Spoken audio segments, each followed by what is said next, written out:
Captain Elizabeth Iron Liz Carter jolted awake at the sound of the emergency alert, her quarters bathed in the pulsing red glow of Priority 1 lighting. She was moving before her eyes fully opened, muscle memory from years of combat training taking over as she pulled on her uniform. "Status report," she barked, her voice still rough from sleep.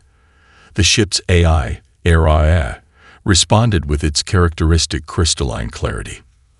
"Unknown signal detected across multiple frequency bands, Captain. Initial analysis suggests it's artificial in nature, but the pattern recognition algorithms are having difficulty categorizing it. Lieutenant Rodriguez is requesting your presence on the bridge." Carter was already striding through the corridors of the ESS Prometheus, Earth's most advanced starship and humanity's pride. Crew members flattened themselves against the walls as she passed, recognizing the focused look that had earned her the Iron Liz call sign during the Mars conflicts. The bridge was a hive of activity when she arrived. Lieutenant Maria Rodriguez, their communications specialist, had dark circles under her eyes as she manipulated the holographic displays with practiced gestures. "Talk to me, Rodriguez," Carter ordered, settling into her command chair. "Captain, we picked up the signal about 20 minutes ago. It's like nothing we've ever seen before." Rodriguez projected the signal analysis into the center of the bridge. "It's being broadcast simultaneously across thousands of frequencies, each carrying what appears to be the same message but encoded differently.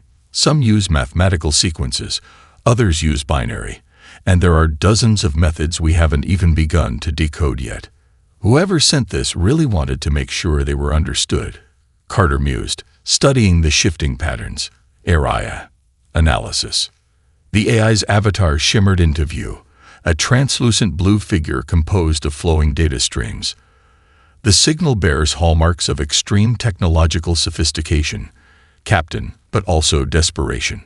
The redundancy in transmission methods suggests the senders weren't certain of their potential audience's technological level. Based on signal degradation, I estimate it's been repeating for approximately 23 years. Carter felt her stomach tighten. 23 years.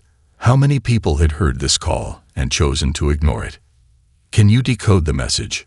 "Working on final translation now," AI responded. "The basic content appears to be a distress call from a species identifying themselves as the Nilari. They're requesting immediate assistance against an aggressive silicon-based life form that is systematically consuming their worlds." The bridge fell silent. First contact with an alien civilization, and it was a desperate plea for help. Commander John Hayes, her XO, cleared his throat. "Captain, we're still 3 days out from the Centauri rendezvous. The diplomatic mission." "Show me the source of the signal," AI. A star map materialized, showing their position relative to the signal's origin. It was in the opposite direction from their intended destination, a good 5 days' journey even at maximum speed. Carter stood, pacing the bridge as she considered their options. The Centauri mission was crucial. Humanity's first official diplomatic contact with a major galactic power. Years of preparation had gone into this moment. Diverting now could have serious political consequences back home. But 23 years of crying out for help, while who knew how many advanced civilizations simply passed them by. "Message to Earth Command," she announced, her voice carrying the weight of command that had served her through dozens of crisis situations. "ES Prometheus reporting reception of priority distress signal from previously unknown species, and diverting from primary mission to render assistance per Article 7 of the Deep Space Rescue Protocols. We'll transmit full situation report once we have more information." She turned to her helm officer. "Lieutenant Cooper, plot a course to the signal source. Maximum sustainable speed." "Aye, Captain." Course plotted. Carter settled back into her command chair, feeling the subtle shift as the Prometheus's quantum drive engaged, turning them toward unknown space and an unknown species in trouble. Let's show the galaxy what humanity does when someone calls for help. The ESS Prometheus tore through the fabric of spacetime, emerging from quantum transit in a blaze of Cherenkov radiation. Captain Carter's hands tightened on her armrests as the tactical display lit up like Times Square on New Year's Eve. Multiple hostile contacts. Lieutenant Torres called out, his fingers dancing across the tactical interface. Jesus Christ, those things are huge. Crystalline structures, biggest ones about 3 kilometers long. They're tearing apart some kind of space station. The scene before them was chaos incarnate. Massive crystalline ships, their surfaces refracting starlight into deadly energy beams, methodically carved through what appeared to be civilian infrastructure. Debris fields stretched for thousands of kilometers, glittering with the remains of destroyed vessels and stations. Life signs on the station, Carter demanded. Affirmative. HFY responded instantly, detecting approximately 300 individuals. Station's structural integrity at 42% and falling. Carter didn't hesitate. Battle stations. Cooper, get us between those crystals and the station. Torres, power up the quantum shields but hold weapons. Let's not start shooting until we know what we're dealing with. The Prometheus surged forward, its advanced engines pushing it to maneuvers that would have torn lesser ships apart. As they closed the distance, they got their first look at the Nilari. The station's viewports showed elegant humanoid figures whose skin pulsed with patterns of bioluminescence, patterns that now flickered in what was clearly panic. A crystalline vessel nearly a kilometer long turned its attention to the Prometheus, its faceted surface beginning to glow with gathered energy. Incoming energy beam. Torres warned. Hold position, Carter ordered. Let's show them what Earth tech can do. HFY analyzed that beam and tuned the quantum shields to match its frequency. The energy beam struck the Prometheus head-on and splashed harmlessly across their shields, the advanced quantum technology absorbing and redistributing the energy across subspace. The crystalline ship actually paused, as if confused by this unexpected result. Stations sending us a transmission, Rodriguez reported, her voice tight with excitement. Their language matches part of the distress signals encoding. HFY is translating now. A voice filled the bridge, melodic despite its obvious fear. Unknown vessel, we are the Nilari. Please, you must retreat. The crystalline ones cannot be stopped. We have fought them for years without success. Carter leaned forward. This is Captain Elizabeth Carter of the Earth ship Prometheus. We received your distress call, and we're here to help. Can you get your people to the evacuation pods? There was a pause. Then, Earth, we have never heard of your world. But we have no evacuation pods left. The crystalline ones destroyed them first. Then we'll do this the hard way.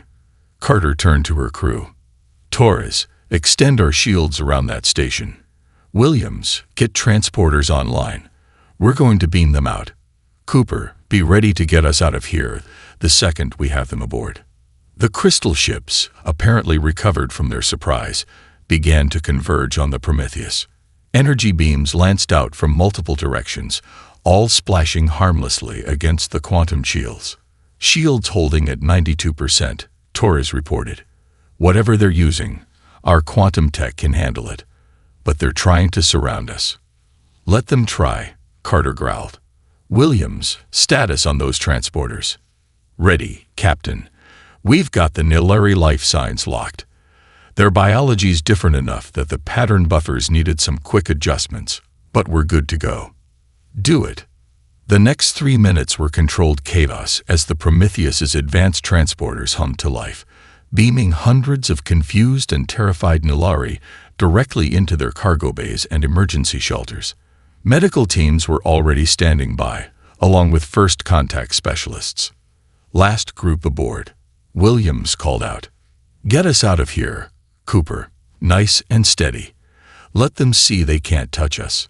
The Prometheus glided away from the dying station with almost insulting grace, its quantum shields shrugging off everything the crystal ships threw at them. They'd made their point. Humanity had arrived, and the rules of engagement had just changed dramatically.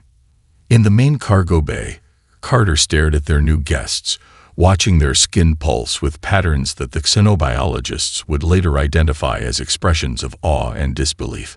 One stepped forward, its bioluminescence shifting to a pattern of formal respect. First contact had just been made, and humanity had announced its presence in the galaxy not with words, but with action. Dr. Marcus Reynolds hadn't slept in 36 hours, and the stims were starting to wear off. He stared at the holographic display in the Prometheus's main lab, watching as the computer reconstructed the attack patterns of the crystalline entities for the 100th time.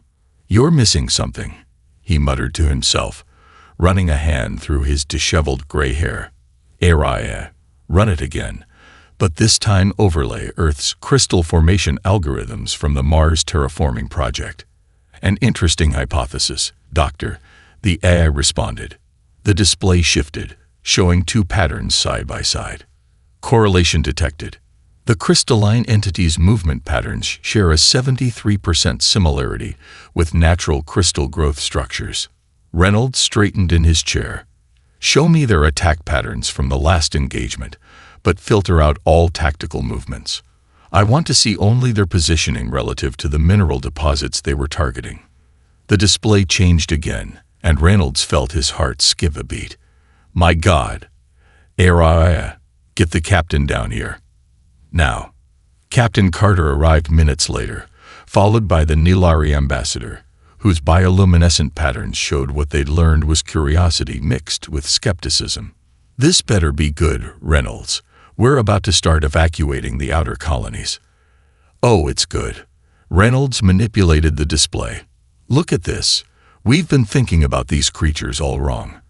They're not mindless destroyers. They're following a mathematical pattern as precise as a crystal's atomic structure. These aren't attack formations at all. They're growth patterns." The Nilari ambassador's skin flashed with patches of deep blue, their equivalent of disbelief. "They have destroyed dozens of our worlds, Doctor. They are a plague. A plague that follows perfect mathematical sequences." Reynolds highlighted several formations.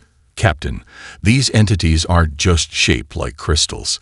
They're organizing themselves using crystalline logic. What if we're looking at a completely new form of consciousness?" Carter studied the patterns. "Explain." "We process information through electrochemical signals in organic neural networks. But theoretically, information could be processed through the structural arrangement of crystalline matrices. Like a computer, but evolved naturally." Reynolds was practically bouncing with excitement. The patterns we're seeing, they're not random. They're following mathematical progressions, similar to how our own brains create neural pathways. "That's fascinating, Doctor," Carter said carefully. "But how does this help us stop them from destroying more Nilari worlds?" "Because if I'm right, we might not have to stop them. We might be able to talk to them." Reynolds pulled up new data. "Look at the light refraction patterns within their structures. They're not random either. They're communicating, using light itself as a medium. We just couldn't see it because we were looking for traditional forms of communication." The Nilari ambassador's patterns shifted to a color they'd never seen before. "Communicate? With the destroyers? Impossible. Every species that has encountered them has reached the same conclusion. They are a mindless threat that must be eliminated." "Every species?" Reynolds asked. "And how many of those species evolved on worlds where silicon was as common as carbon? How many of them spent centuries studying crystal formation for terraforming projects like we did on Mars? Sometimes it takes a different perspective to see what's right in front of you." Carter was already reaching for her comm. "Bridge, this is the captain. I want the quantum resonators recalibrated to match the frequency patterns Dr. Reynolds is about to send you. And get Chief Williams down here. If we're going to try talking to living crystals, we're going to need her expertise with the ship's communication arrays." The Nilari ambassador's patterns had shifted to rapid pulses of white and green, confusion and hope. "You would risk your ship, your crew, to attempt communication with these things?" "Ambassador," Carter smiled. "Humanity once looked at lightning and saw only destruction. Then we learned to understand it, harness it, and now it powers our cities. Knowledge turns monsters into neighbors pretty quickly. She turned to Reynolds. How long until you can have a working communication attempt ready? Reynolds was already buried in calculations. Give me 6 hours and enough coffee to drown a horse. You've got 3 hours and an entire pod to yourself. Make it happen. As Carter left the lab, she heard the ambassador speaking softly to Reynolds. Perhaps we were not wrong to call for help. But we never imagined help would come in this form. Neither had they, Carter thought. But that's what humanity did best. The unexpected. Lieutenant Commander Jack Torres stood at his tactical station, watching the crystalline fleet through narrowed eyes. 15 years on the streets of New Chicago had taught him to read predatory behavior, and something about these entities' movements nagged at him. "Captain," he called out, "I've seen this before." Carter turned in her command chair. "Explain." "Back in Chicago, we had these wolf packs that would come down from the recovering wilderness zones. They'd hit the outer sectors in patterns, not random attacks, but specific movements." Torres manipulated the tactical display. "Look at the crystal ships. They're not just following mathematical sequences. They're hunting." Chief Engineer Maya Williams looked up from where she was modifying the ship's communication array. "Hunting? You mean they're treating entire planets like prey?" "More like treating them like territory," Torres replied. "They're securing resources, yes, but look at the pattern. They're also establishing boundaries, creating safe zones, setting up, I guess you'd call them nests." Dr. Reynolds burst onto the bridge, tablet in hand. "He's right. The crystalline matrices we've been studying, they're not just communication networks, they're also incubation chambers. These beings are trying to reproduce." The Nilari war speaker, who had been observing from the back of the bridge, flashed angry red patterns. "So they breed while destroying our worlds. This proves they must be eliminated. Or," Carter said quietly, "it proves they're desperate." She turned to Williams. "Chief, how are those sonic resonators coming?" "Ready for testing, Captain. I've modified them to emit frequencies that should vibrate in harmony with their crystalline structure.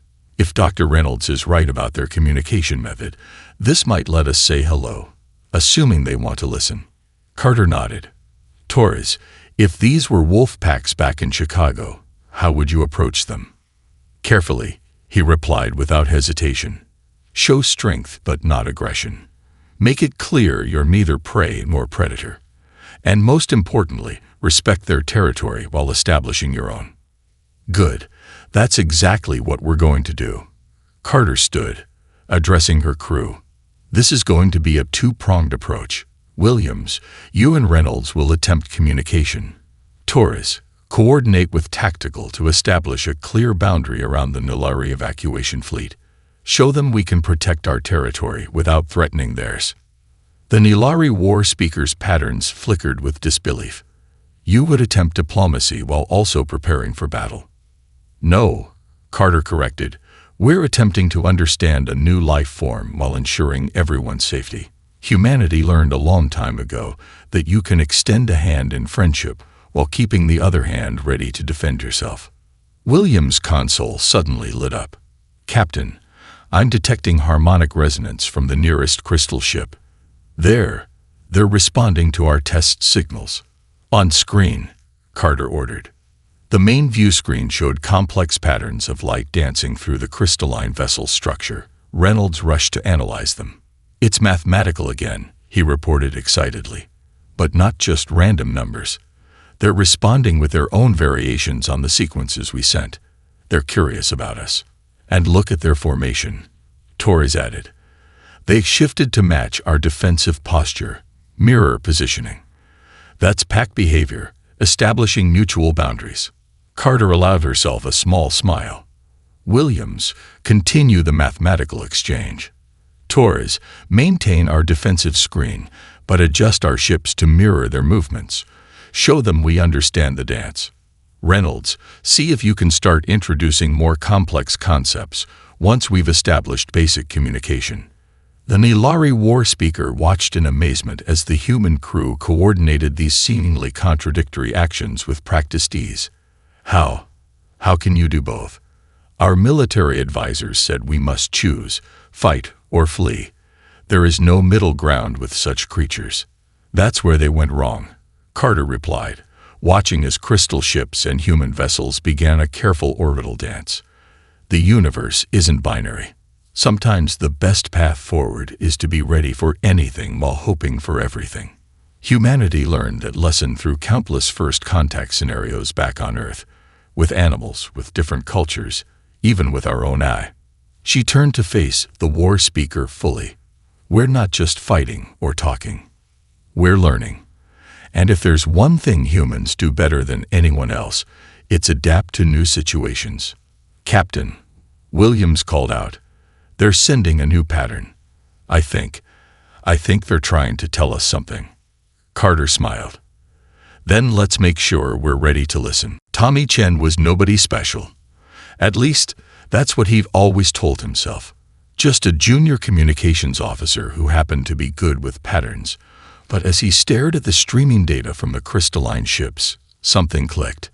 Hold on, he called out, interrupting the bridge's focused silence. Those like patterns, they're not just mathematical sequences. They're the Fibonacci spiral. Dr. Reynolds spun around. What? Look. Chen's fingers flew across his console, highlighting specific segments of the light display. 1, 1, 2, 3, 5, 8, 13. It's the golden ratio, but they're using it as sentence structure. It's not just math. It's grammar. Carter leaned forward in her chair. Explain it so everyone understands, Officer Chen.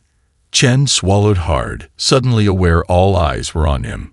The Fibonacci sequence appears everywhere in nature. In flower petals, shell spirals, even human finger lengths. We've been treating their light patterns as pure mathematics. But what if it's more? What if they use nature's mathematical language as their basic vocabulary? Reynolds was already pulling up new data. He's right. The pattern variations, they're not random. They're using the golden ratio as a framework for more complex communication. Araya, recalibrate our translation matrices using the Fibonacci sequence as a syntactic base. The bridge erupted into activity. Williams' hands danced across the engineering console, adjusting the quantum resonators to match the new parameters, modifying our output to match their mathematical grammar. Captain, should we try sending a message? Carter nodded. Do it. Something simple but unmistakable. Transmitting the first 6 numbers of the Fibonacci sequence, Shen reported, but we're adding a pause, and then sending the 7th number as a query. The crystalline ships had stopped their movements entirely, their surfaces flickering with internal light. Seconds stretched into minutes as they waited. Suddenly, every display on the bridge lit up. They're responding, Chen shouted. They completed the sequence, and they're adding more. Reynolds was practically bouncing. They're not just completing it. They're showing us different mathematical representations of the same sequence. Look, there's the golden spiral in visual form, then as a ratio, then as... Captain, ARIA interrupted. I'm detecting a distinct pattern emerging from their response, attempting to translate using the new parameters. The bridge speakers crackled, and a strange, harmonious tone filled the air. Within the crystalline resonance, words began to form. We, here, you. Carter stood slowly. Send them our response. We hear you too. We want to understand. The next exchange came faster. The translation smoother as ARIA refined the algorithms. The crystalline ship's message was simple but devastating. Hunger. Dying. Must feed, must grow, must survive. The Nilari war speaker's patterns flashed crimson. You see, they admit to consuming our worlds. No, Chen said quietly. They're not admitting to destruction. They're explaining desperation. He looked up at Carter. Captain, I think they're refugees. Carter nodded. Send this. We can help. There may be another way. The response was immediate, the crystal ship's surfaces blazing with patterns. Help? Impossible. Others tried. Others failed. Others attacked. Show them, Carter ordered. Chen, send them data on our terraforming projects. Show them how we've transformed dead worlds into living ones. The next few minutes were tense as massive amounts of technical data streamed between the ships. The crystalline vessels moved closer, their surfaces rippling with what seemed like agitation, or perhaps hope. Finally, a new message. POSIBL. UTN. Create. We can, Carter replied. Together, we can find a solution that doesn't require destruction. Will you work with us? The crystal ship's response manifested not in words, but in action. They moved into a new formation, one that mirrored the Fibonacci spiral itself. At their center, light danced in a pattern that AI translated with crystal clarity. Shizhou. Chen let out a breath he hadn't realized he'd been holding. Around him, the bridge crew sat in stunned silence, aware they'd just witnessed something unprecedented. First contact wasn't just established. It had been achieved through the universal languages of mathematics and hope. Carter smiled. Send to all ships. Phase 1 of diplomatic contact accomplished. Now the real work begins. The real work, and perhaps humanity's greatest challenge yet. Teaching crystal beings how to build rather than consume, how to grow without destroying. But if any species could find a way, it would be the ones who had crossed the stars just to answer a desperate plea for help. Incoming Nilari warships. Torres's voice cut through the bridge's focused atmosphere. 7 heavy cruisers just dropped out of FTL. They're charging weapons. Captain Carter's fingers dug into her armrests. The past 6 hours of careful communication with the crystalline beings, the lithomorphs, as they now called themselves, was about to be shattered by fear and misunderstanding. War Speaker, she turned to their Nilari guest. Those are your ships. Call them off. The War Speaker's skin pulsed with conflicting patterns of duty and doubt. I cannot. They answer to the High Command. They believe you have been compromised, that the crystals have somehow infected your minds. Multiple target locks, Torres reported. They're targeting both us and the lithomorphs. Energy signatures suggesting planet-killer weaponry. Carter made her decision in a heartbeat. Williams, divert all power to quantum shields. Chen, broadcast the translation protocols to the Nilari ships. Let them hear the lithomorphs for themselves. Reynolds, get me something I can use to stop this. But it was too late. The Nilari cruisers opened fire, their energy weapons lighting up space with deadly purpose. The lithomorph ships began to shift, their crystalline surfaces blazing with what they now recognized as alarm patterns. No tourist, always be Turiel. Must defend. Their transmission cut through the chaos. Shields at maximum. Williams called out. We can't cover everyone. Carter stood, her voice carrying the weight of command that had seen her through countless crises. Position us between the fleets. All power to forward shields. Chen, broadcast on all frequencies, all languages, all patterns. Now. The Prometheus surged forward, taking up position directly in the line of fire. The first volley of Nilari weapons struck their quantum shields, the energy bleeding off in spectacular arrays of light. Shields holding at 60%. Williams reported. But we can't take another hit like that. We won't have to, Carter responded. Chen, send the message. Chen's fingers flew across his console, and suddenly every ship in the battle zone received the same transmission. The complete recording of their communications with the lithomorphs, their desperate story of survival, and the proposed solution. But Carter didn't stop there. This is Captain Elizabeth Carter of the Earth ship Prometheus. Her voice rang out across all channels. We stand between you not as enemies, but as witnesses to a tragedy of misunderstanding. The lithomorphs are refugees, fleeing the death of their star system. Yes, They have caused destruction, but out of desperation, not malice. And now, for the first time, they have hope. The Nilari ships held their position, weapons still charged. To the Nilari High Command, look at your own history. Your people sent out a cry for help that echoed across the stars for 23 years. When everyone else ignored you, Earth answered. Now I'm asking you to do the same, to answer the cry of another species in need. Nilari ships powering up weapons again, Torres warned.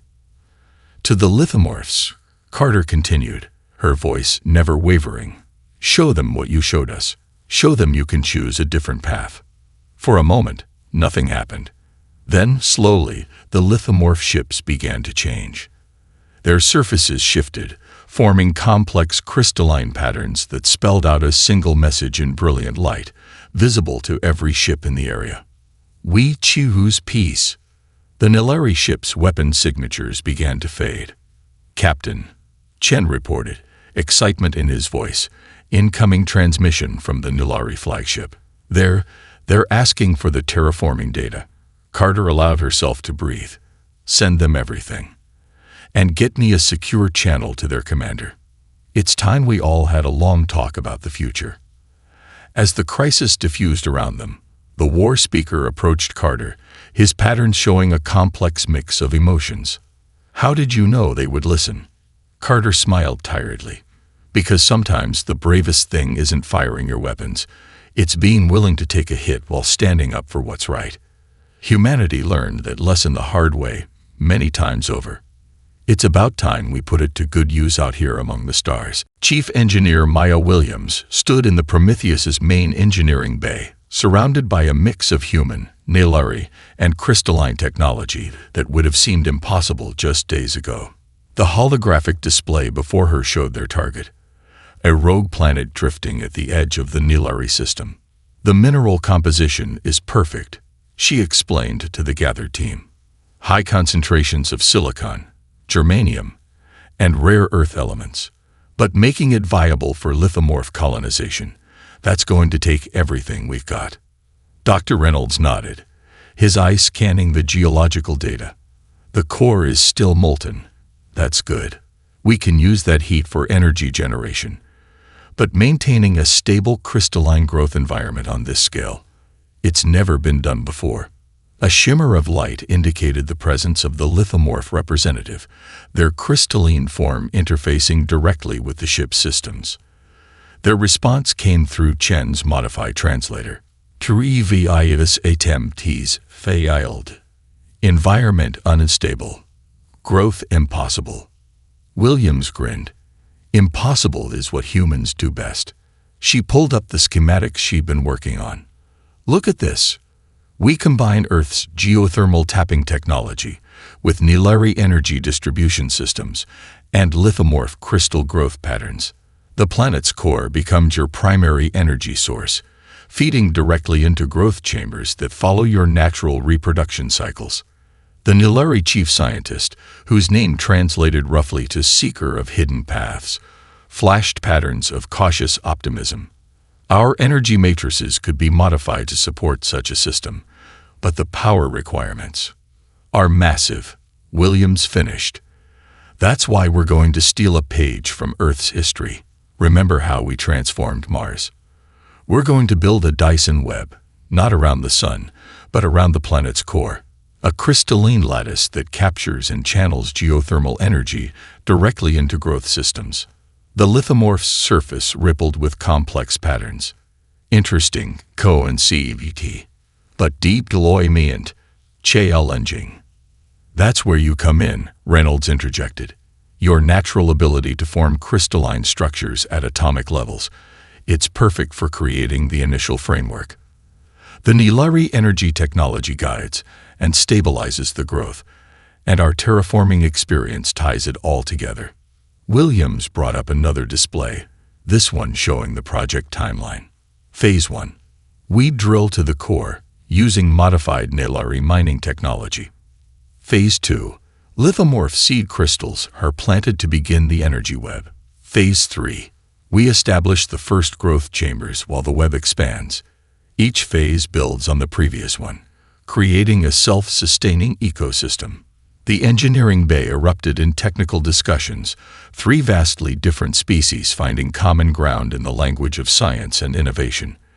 But it was Chen, monitoring the translations, who noticed something extraordinary. "Captain," he called Carter over, pointing to his readings. "Look at the lithomorphs' communication patterns. They're not just talking about the technical aspects.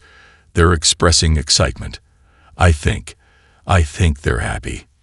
Carter watched as the crystalline being's surface danced with complex light patterns that somehow managed to convey joy even to human eyes. "They're not just getting a new home," she said quietly. "They're getting a future." The next 12 hours were a blur of activity. The Prometheus's fabrication labs worked overtime, producing specialized equipment that merged three different technological approaches. Nilari energy specialists worked alongside human engineers, while lithomorph crystals grew into intricate tools unlike anything seen before. When the first test drill reached the planet's outer mantle, everything stopped. This was the moment of truth. Williams stood at her station, her hand hovering over the activation control. "All teams ready." The Nilari flashed affirmative patterns. The lithomorph's surface gleamed with readiness. "Then let's make history." Initiating Phase 1. The drill, a hybrid of all three technologies, bit into the planet's surface. Data streamed back, showing perfect penetration rates, ideal energy signatures, and crystalline growth patterns exactly as predicted. Carter watched from the bridge as the impossible began to take shape below. "Send word to Earth," she ordered. Tell them that humanity just helped build a bridge between worlds that everyone thought could never connect." The message was unnecessary. The story of how a young species had arrived in response to a desperate plea and ended up solving a crisis that had baffled the galaxy's older civilizations was already spreading across the stars. 1 month later, Captain Elizabeth Carter stood in the Prometheus's observation deck, watching the transformation below. The rogue planet, now named Convergence by unanimous agreement of all three species, glowed with an inner light that pulsed like a heartbeat through its crystalline surface. "Quite a view, isn't it?" Reynolds joined her at the window, looking considerably less disheveled than he had been during those first frantic days. The lithomorphs just shared their latest growth statistics. The crystal matrices are expanding at exactly the predicted rate, and the energy web is operating at 98% efficiency. "And the Nilari?" Carter asked, though she already knew the answer. "Requesting permission to establish a permanent research station. Apparently, studying the interaction between crystalline life forms and planetary geothermal systems is now the hottest field in their scientific community." He chuckled. No pun intended. The door slid open, admitting Chen and Williams, followed by their Nilari and lithomorph counterparts. The crystalline being's surface rippled with what they now recognize as their equivalent of excitement. Transformation, CUTCESSFUL, it communicated through Chen's refined translation system. First generation of NEGLUGROVFAITH beginning. We thank you. The Nilari scientists' patterns shifted through colors of wonder and satisfaction. When we sent our distress call into the void, we hoped for salvation from destruction. Instead, we received something far greater, a lesson in the power of understanding. Carter smiled, remembering those tense first moments that seemed so long ago now. We just did what humans do, looked for a solution nobody else had considered. That's precisely the point, the Nilari continued. The Galactic Council received our distress call years ago. They deemed our situation regrettably unsolvable and advised evacuation to their worlds, as refugees ourselves. Their most advanced species, with all their accumulated knowledge, saw no solution. Yet Earth, the scientists' patterns shifted to colors they'd learned indicated deep respect. A world most of us had never heard of, not only responded but found a way to transform a crisis into an opportunity for all involved. Williams gestured to the view below. The real test will be seeing how the crystal gardens develop. We've given them the framework. But what they grow into, that's up to them. As if in response, new lights began dancing across Convergence's surface, the lithomorph's equivalent of celebration. Through the translator came their message. Ninju vu patiorens forming. Niu possibilities min eorjing. No longer must we consume. Now, we CRE8. Carter's comm unit chimed. Captain. Torres's voice came through. Incoming transmission from Earth Command. They've reviewed our full report. They're well, you should probably read this yourself. The message appeared on her tablet, and Carter felt her throat tighten. Earth Command had not only approved their actions, but was proposing the establishment of a permanent Earth presence in the sector. The Prometheus would be the first of many ships dedicated to what they were calling the Convergence Initiative, a program focused on finding innovative solutions to interstellar crises. It seems, Carter said, sharing the news with the gathered group, that humanity's first major act on the galactic stage has set quite a precedent. As it should, the Nilari scientists' patterns rippled with conviction. Your people have demonstrated something the galaxy desperately needed, that wisdom doesn't always come with age, that the impossible merely awaits a fresh perspective, and that sometimes the most powerful technology is the willingness to simply try. The lithomorph's surface caught the light from their new homeworld, refracting it into patterns of complexity and beauty that needed no translation. Hope, gratitude, and the promise of a future none had imagined possible. Carter took in the scene, human, Nilari, and lithomorph, standing together watching their impossible dream take shape below. In the end, it hadn't been superior firepower, advanced technology, or ancient wisdom that had solved this crisis. It had been humanity's core traits, curiosity, compassion, and the stubborn refusal to accept that anything was truly impossible. Send a message to Earth Command, she said finally. Tell them that the stars were right. When the galaxy called for help, humanity answered. And we're just getting started. Below them, Convergence continued its transformation, its crystalline surface gleaming with the light of 3 civilizations' combined achievement, a beacon of hope visible across light years, announcing to all who could see that sometimes the most powerful force in the universe was simply the willingness to answer when someone cries out for help.